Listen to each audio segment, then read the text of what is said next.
C'est l'un des pires cauchemars de toutes les personnes qui vivent un chien. Rentrer chez soi un soir du travail et s'apercevoir que ce dernier a fugué. Ça ne m'est personnellement jamais arrivé, mais probablement à l'un ou plusieurs d'entre vous. Dans ces moments-là, on peut vite se sentir perdu. C'est pourquoi je souhaitais vous partager les différentes démarches à suivre et des petits conseils sur ce qu'il faut faire, puisque dans ces cas de figure, il faut réagir très vite. Déjà, assurez-vous qu'il y ait toujours quelqu'un chez vous, donc une personne qui reste sur place au cas où votre chien soit juste allé faire un petit tour de balade. Au moment où il rentre chez lui, il faut qu'il puisse accéder à la maison, donc avec le portail ouvert, ou qu'il y ait quelqu'un qui puisse le voir arriver pour l'accueillir. Ensuite, il vous faut aller voir tous les voisins du pâté de maison, du quartier, munis d'une photo de votre chien pour voir si l'un d'entre eux ne l'a pas vu passer. Ensuite, et ça c'est très important, il vous faut prendre votre téléphone et appeler tous les centres vétérinaires, refuges, fourrières, police, gendarmerie autour de chez vous pour leur signaler la disparition de votre chien, leur détailler ses caractéristiques afin qu'ils puissent le reconnaître si jamais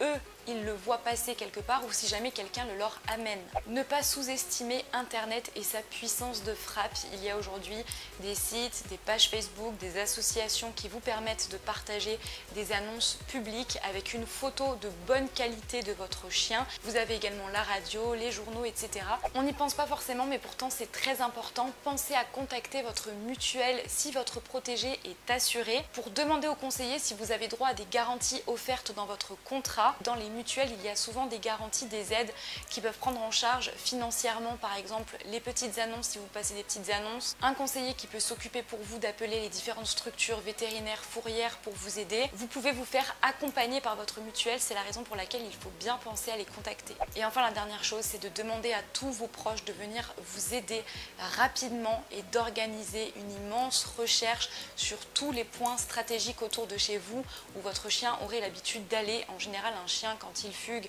il a tendance à aller aux endroits qu'il connaît. Après, il faut bien évidemment élargir parce qu'on ne sait pas ce qui se passe. Le chien peut prendre peur, il peut s'éloigner et après il peut avoir un petit peu de mal à rentrer chez lui. La clé dans ce genre de situation, c'est vraiment de réagir extrêmement rapidement. Alors je sais, tous ces petits conseils peuvent sembler anodins et logiques, mais lorsqu'on est dans ce cas de figure, on est dans un cas de détresse psychologique et il y a des choses auxquelles on ne peut pas penser. J'espère de tout cœur que ça ne vous arrivera jamais, mais si hélas c'est le cas, rappelez-vous de ces différentes démarches qui peuvent sauver la vie de votre chien.